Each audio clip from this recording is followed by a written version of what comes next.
Okay, so we're going to continue on to synthetic division in section 4.3. It's on page 175 of your textbook.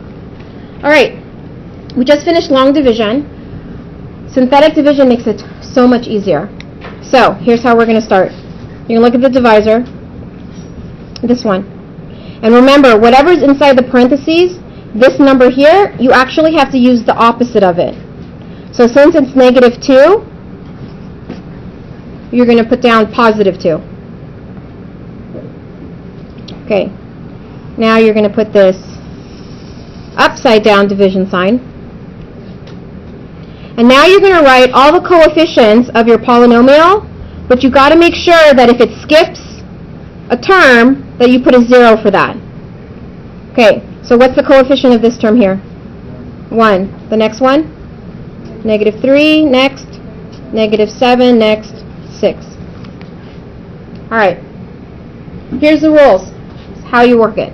You take the first term, you drop it. Take these two and you multiply it. 2 times 1 is 2, and you bring it up here. Then you add -1. Then you multiply -2.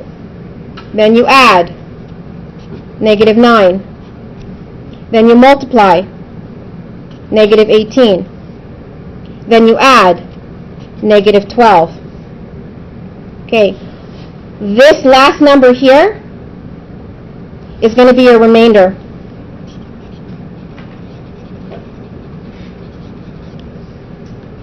Alright, so here's how I'm going to write it.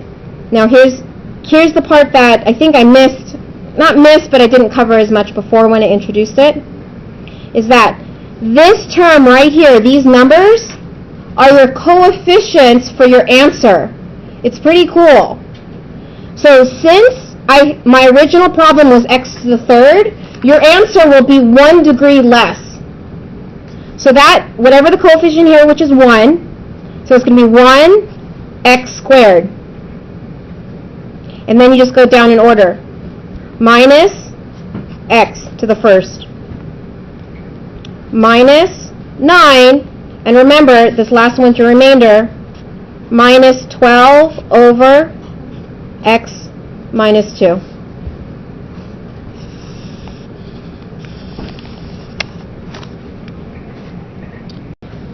So we're going to move on to monitoring progress 4, another example of synthetic division.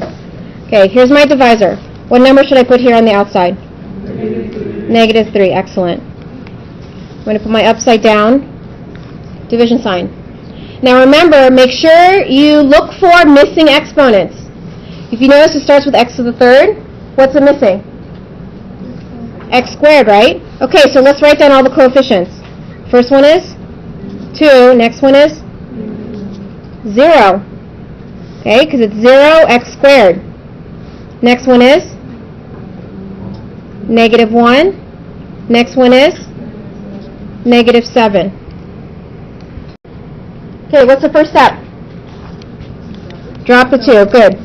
Multiply. -6, add. -6, multiply. 18, add. 17, multiply. -51, add. -58.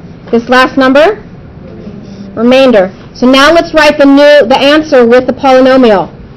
This is now 2x to the second, x squared. Good, because it's 1 less than the original. Minus 6x plus 17. And then some of you would like to write plus -58 over x plus 3.